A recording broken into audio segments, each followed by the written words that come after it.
Senhor, nós consagramos a Ti essa ligação, essa conexão. Consagramos a Ti, Senhor, essa meditação, esse devocional. Senhor, queremos aprender mais de Ti, ouvir a Tua voz. Aquilo que o Senhor já ministrou do coração da Bruna, Senhor, estamos aqui de coração aberto para receber, Pai. Toca, Senhor, nos lábios dela com o Teu fogo, para que ela transmita com autoridade e temor tudo aquilo que o Senhor entregou para ela, Senhor. Estamos aqui, queremos ser ministrados em nome de Jesus. Amém, amém. Eu vou fazer a leitura naquela dinâmica de ler os versículos e vou ministrando a cada versículo, tá? Então, hoje nós estamos no capítulo 43 do livro de Jeremias, estamos quase já na reta final, né? Quase finalizando. Falta menos de 10 capítulos agora. E nesse capítulo, o título é Jeremias é forçado a ir para o Egito. Então, eu vou fazer uma leitura aqui do versículo 1 ao 3, para iniciar a ministração.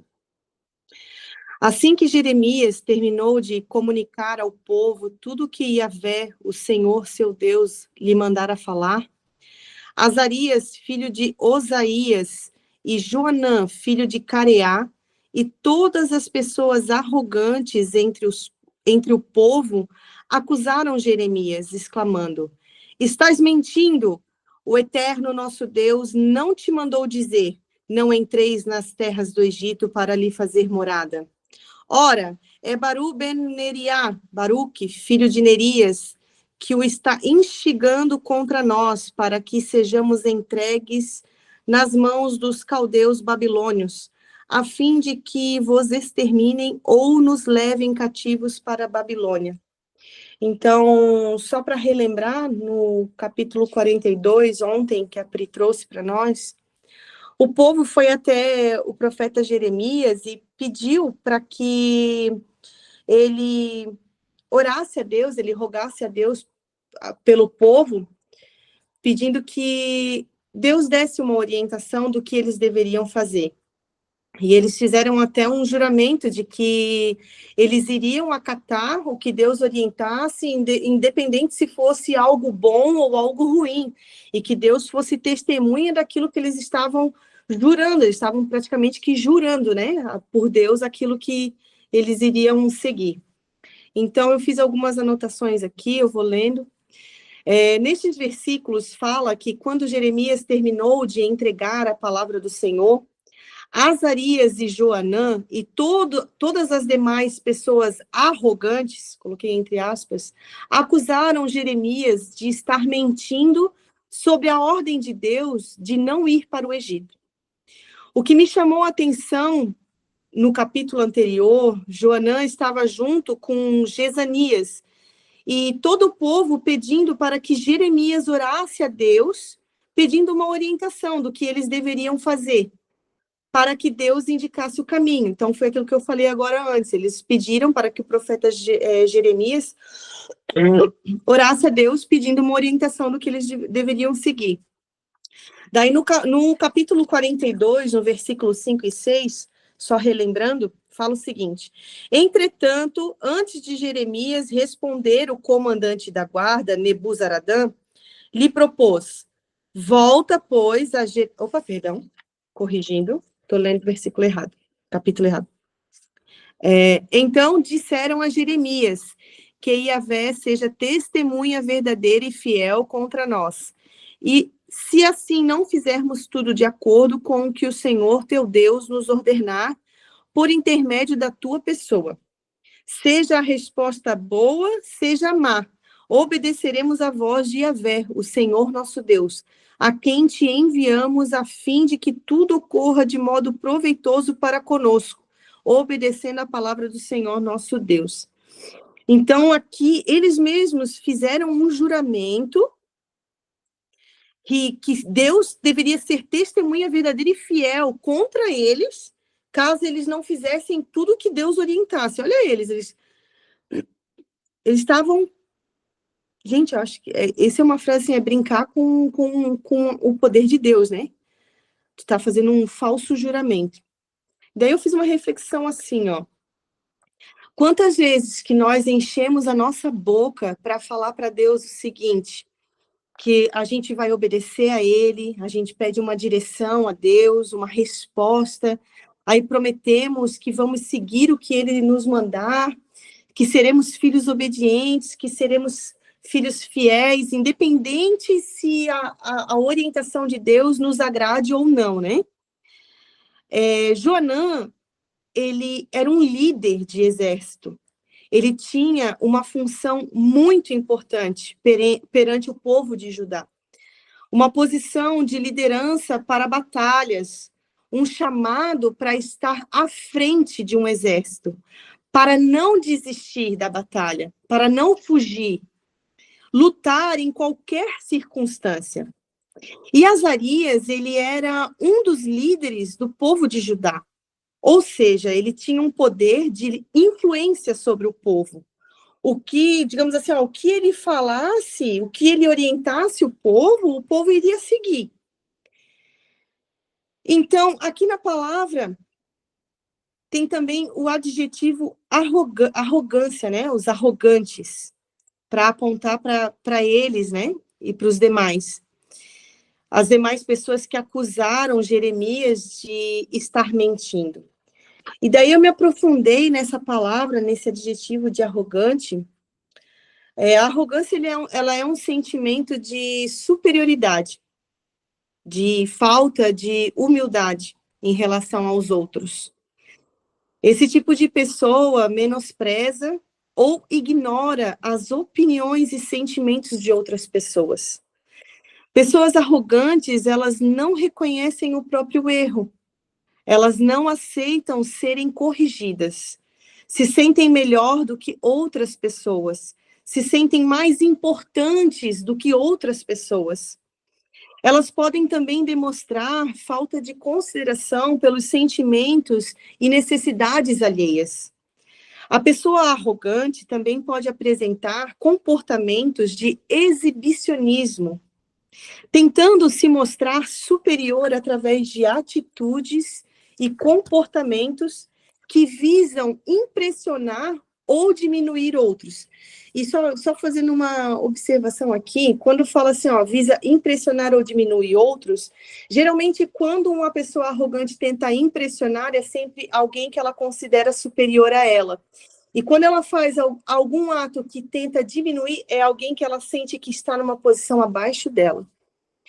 Eles também não consideram opiniões e dificultam a comunicação e o diálogo. Ou seja, é uma pessoa bem difícil de lidar. Eu tenho certeza que você está lembrando de alguém nesse momento. Tudo tem que ser do jeito dela, ela não aceita sugestões. Ela é sempre a melhor em tudo, ela passa por cima de tudo e de todos. Reforçando, eu tenho certeza que você lembrou de alguém com essas características, alguém que sofre desse mal, chamado arrogância, porque ele é um mal. Ele é considerado um pecado de arrogância. Ele não provém de Deus isso. Ou até mesmo se identificou com alguma das características. Se a gente se identificou com alguma dessas características, a gente já está até mesmo pedindo perdão a Deus, né? Por algum desse comportamento. E pedindo para que Deus nos auxilie a ter essa mudança. Continuando no versículo 3, onde ele fala: ora, Baruch ben Neriá, Baruch, filho de Nerias, que o está instigando contra nós, para que sejamos entregues nas mãos dos caldeus babilônios, a fim de que nos exterminem ou nos levem cativos para a Babilônia. Eles citam Baruque, que era o escriba de Jeremias, e também ele era fiel amigo de Jeremias. Ele é citado várias vezes no livro de Jeremias, como quando ele escreveu o rolo de pergaminho que Deus mandou Jeremias profetizar no capítulo 36. Ele também leu esse rolo a pedido de Jeremias no templo, quando o profeta havia sido proibido de entrar lá. Então, Baruque, ele era uma pessoa de confiança de Jeremias, uma pessoa que Jeremias poderia contar, que era um apoio, era um intercessor, era um amigo fiel. Só que Baruque também era filho de Nerias e irmão de Seraías. Seraías, ele servia como oficial. Eu estou fazendo esse link porque vocês vão entender o porquê que ali o Azarias e o Joanã fizeram essa acusação contra Jeremias, além de ser o que estava no coração deles, mas para vocês entenderem. Seraías, irmão de Baruque, ele servia como oficial no reino de Judá. Então, aqui entrou a desculpa de que o que Jeremias havia falado era uma mentira e que ele estaria sob influência de Baruque, porque Baruque é irmão de Seraías, que servia como oficial. Dentro da mesma guarda, do mesmo grupo de líderes oficiais, existiam acusações. Eles não eram todos no mesmo pensamento, no mesmo alinhados. Eles tinham conflitos. Eles tinham inveja, eles tinham a arrogância, eles não aceitavam o que um outro líder estava orientando. Então, havia esse conflito. E tem uma palavra, não me veio agora na mente, mas é como se Baruque estava conspirando, usando Jeremias para conspirar contra o povo de Judá, né? Eles queriam acusar Jeremias disso. Aí, continuando. Eu fiz uma reflexão que Deus trouxe no meu coração para falar sobre isso, tá?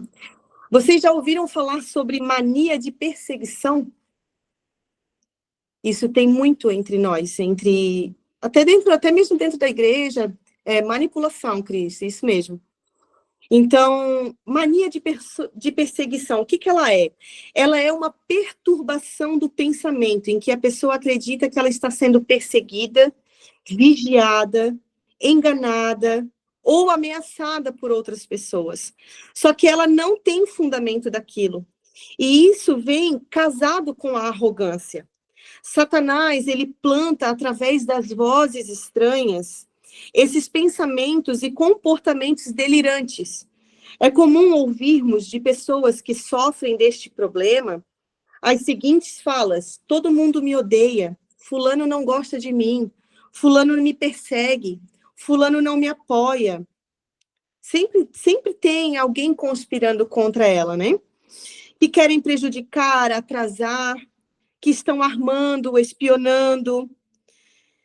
E eu senti no meu coração ontem, quando eu estava escrevendo esse devocional, de falar o seguinte, que em nome de Jesus, se tiver alguém que tenha esse tipo de pensamento, que seja repreendido, em nome de Jesus. Porque nós somos filhos amados, filhos escolhidos por Deus, com chamado, servos de Deus. E nós não sofremos perseguição. Porque Deus venceu já todas as batalhas. Nós somos filhos escolhidos. Em Romanos 8:31 fala o seguinte: se Deus é por nós, quem será contra nós? Ninguém. Então, ninguém nos persegue, ninguém nos ameaça, ninguém nos aprisiona. Continuando no versículo 4 até o 7, tá? Sendo assim, Joanã, filho de Careá, todos os comandantes do exército e toda a população desobedeceram flagrantemente a ordem de Yahvé, de que permanecessem na terra de Judá. E Joanã, filho de Careá, e todos os chefes das forças militares levaram todo o remanescente do povo de Judá, que havia retornado dentre todas as nações, para onde haviam sido dispersos, com o objetivo de estabelecer moradia nas terras de Judá.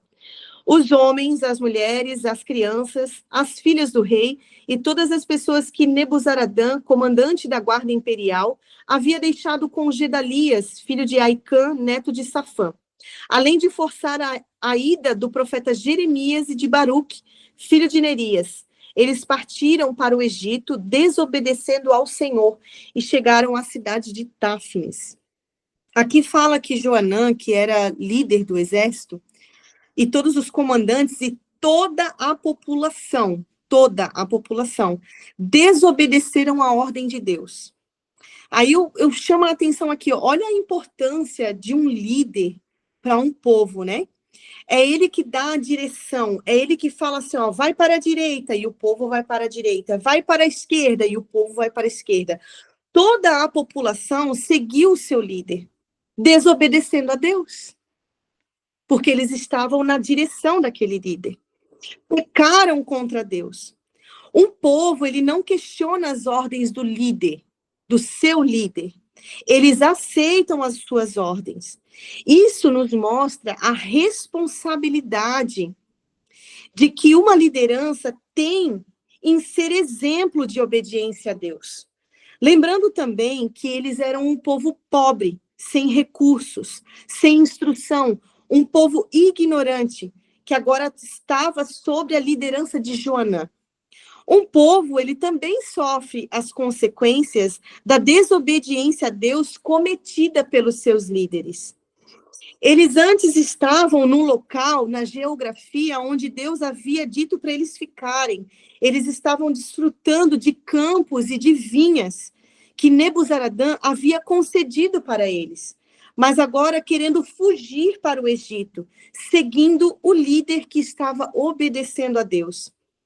E então eles chegaram a Táfnis, no Egito, onde Deus já havia alertado no capítulo 2:16. Aí a gente volta lá nos primeiros capítulos de Jeremias, no capítulo 2, versículo 16, onde fala o seguinte. Essa foi uma profecia que Jeremias já estava falando, Deus já estava alertando lá há muitos anos antes. Eu vou um pouquinho antes, no versículo 14, tá? Porventura Israel, meu povo, nasceu para ser escravo, ou um simples servo nascido na casa do seu senhorio? Ora, então, por que foi que se tornou uma frágil presa de leões que rugem e urram contra ele? Reduziram a desolação a sua terra, suas cidades foram queimadas e as deixaram completamente desoladas e desertas. Até mesmo os homens de Nof, Mênfis e Táfnis racharam-te a cabeça. Aqui Deus ele já estava avisando há muito tempo atrás que o povo iria lá para o Egito, iria para Táfnis, e lá eles seriam escravos do Egito. Eles iriam rachar a cabeça deles, eles iriam queimar a cidade deles, eles iriam matar eles, né? Há muitos anos atrás, onde eles seriam escravos, desolados e mortos, rachados a cabeça. E aí eu fui até Isaías 30. Deixa eu pegar aqui. Isaías 30.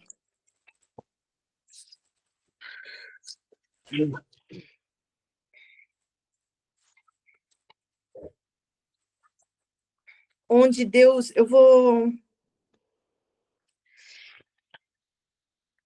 aqui, ó, em Isaías 30, Deus alerta sobre os filhos teimosos e rebeldes. Eu vou ler só o versículo do 1 ao 5, que é a palavra de Deus, tá?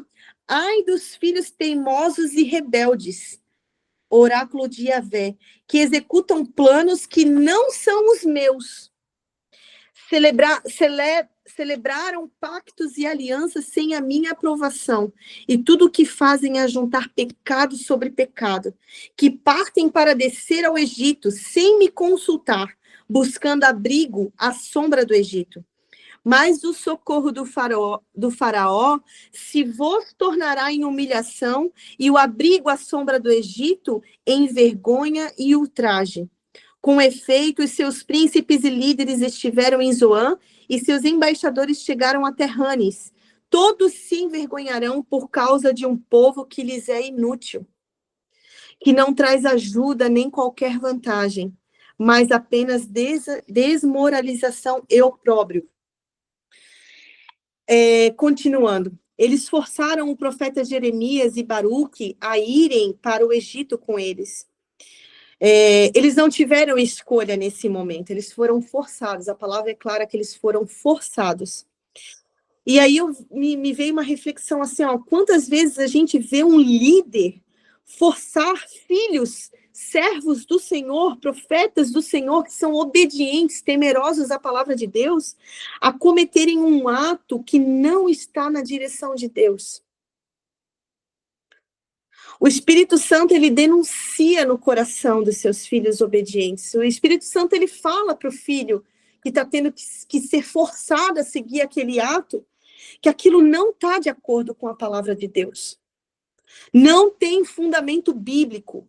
Não está no agrado de Deus.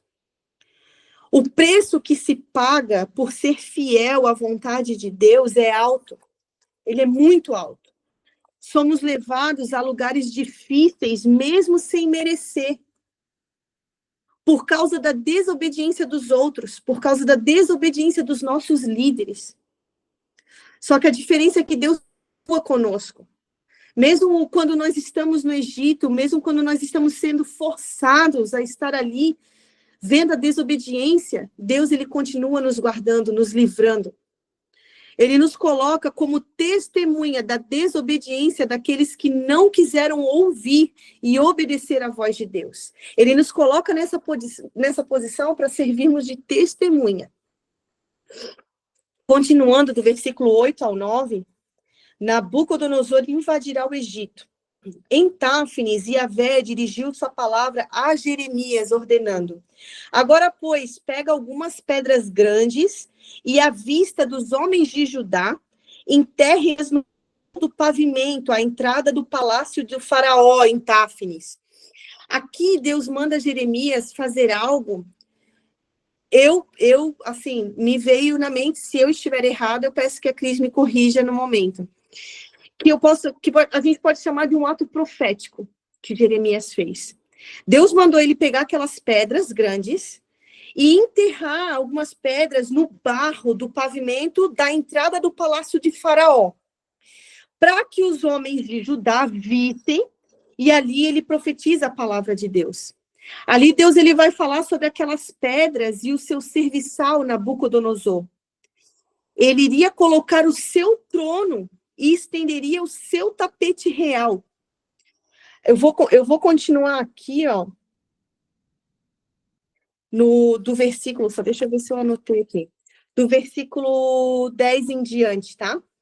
Logo em seguida, diz-lhes: assim diz o Eterno dos Exércitos, Deus de Israel: eis que mandarei chamar meu serviçal Nabucodonosor, rei da Babilônia, e ele colocará o seu trono sobre essas pedras que enterrei, e estenderá o seu tapete real sobre elas.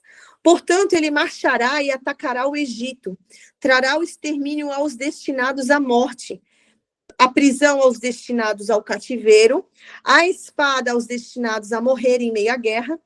Ele incendiará os templos dos deuses do Egito, queimará seus altares e locais de culto, e levará embora cativos seus ídolos e divindades. Como um pastor que tira os piolhos do seu manto, assim ele limpará o Egito, e sairá dali tranquilo e satisfeito. Ele arrebentará as colunas do templo do sol em Heliópolis, no Egito, e incendiará os templos de todas as demais divindades cultuadas no Egito. Ali voltando, quando Deus fala que Nabucodonosor iria colocar o seu trono e estender o seu tapete real, quando um rei ele faz esse ato de colocar o trono e estender o tapete real para ele descer ali, para ele passar, a batalha ela já está ganha. O território ele já foi dominado. A terra agora era dele. Nabucodonosor, como um serviçal de Deus, ele viria em retaliação contra o Egito e traria o fim adequado a cada um, conforme Deus ordenara e colocara no seu coração. Quem ele tivesse que matar, ele mataria. Quem que ele teria que matar? Ele iria matar quem estava obedecendo a palavra de Deus. Os oficiais, os líderes que estavam levando o povo a desobedecer, guiando o povo fora da palavra de Deus, à morte. O povo pobre, sem instrução, ignorante, seria levado em cativeiro. E tudo seria destruído, altares, ídolos, Deus, ele tinha incumbido a Nabucodonosor a função de fazer uma limpeza geral. Assim como um pastor que limpa os piolhos, as pestes que contaminam, que adoecem as suas ovelhas, ele iria limpar aquele manto, ele iria tirar piolinho por piolinho que estava adoecendo as ovelhas. Ele arrebentaria as colunas do templo do sol. Tudo que desse sustentação para toda aquela idolatria seria destruído. O pecado da idolatria, ele acende a ira de Deus. Ele acende a ira de Deus. A maneira como Deus usa a boca de Jeremias para profetizar essas palavras nos mostra com quanta ira que Deus estava contra toda aquela idolatria, contra toda aquela desobediência. Mais uma vez, os líderes tinham falado que iriam obedecer, estavam mentindo contra Deus. A ira dele sobre tudo aquilo que roubava a sua adoração. Eu acho que eu já falei isso, e sempre quando eu converso com alguém sobre Deus, eu falo que Deus, ele é um Deus ciumento. Ele é um Deus ciumento conosco, com seus filhos. Ele não aceita dividir a glória dele. Ele não aceita que os seus filhos, que os seus escolhidos adorem outros deuses. Ele não aceita que adore coisas, objetos, outros deuses. E ele vai destruir tudo aquilo que te afasta dele. Tudo aquilo que te afasta da presença dele, ele vai te colocar em situações de sofrimento, de renúncia, de arrependimento, onde a sua única opção que vai te restar é adorar a ele.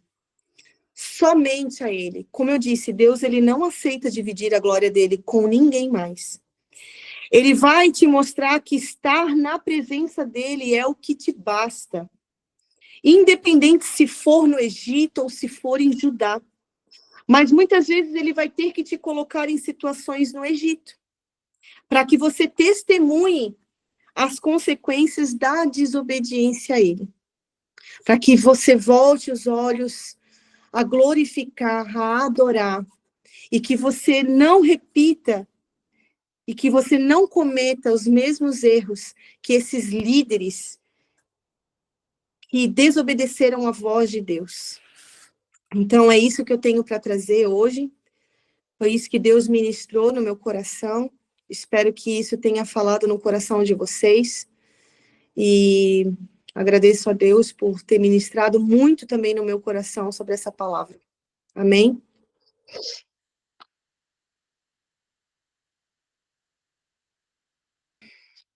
Amém, Cris, amém. Então, Senhor Jesus, eu quero te agradecer, Pai, por essa palavra, Senhor, de hoje. Esse capítulo onde o Senhor nos ensina, Pai, que devemos continuar sendo filhos e filhas obedientes a Ti, Pai.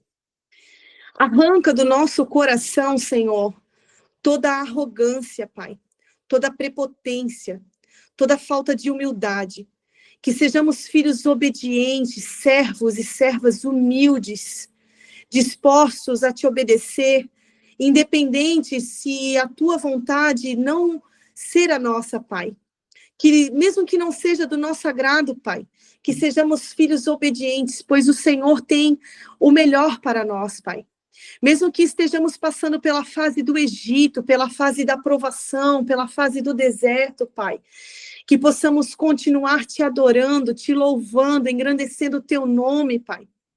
Afasta de nós, Senhor, tudo aquilo que nos afasta de ti, Pai. Que permanecemos, Senhor, na tua presença, Senhor. Toca, Senhor, em cada coração. Que essa palavra, Senhor, ela cresça, Senhor. Ela germine nessa terra que é o coração de cada um de nós, Paizinho querido. Te agradecemos, te louvamos, Senhor, por tudo que o Senhor tem feito em nossas vidas, Senhor Jesus. Amém.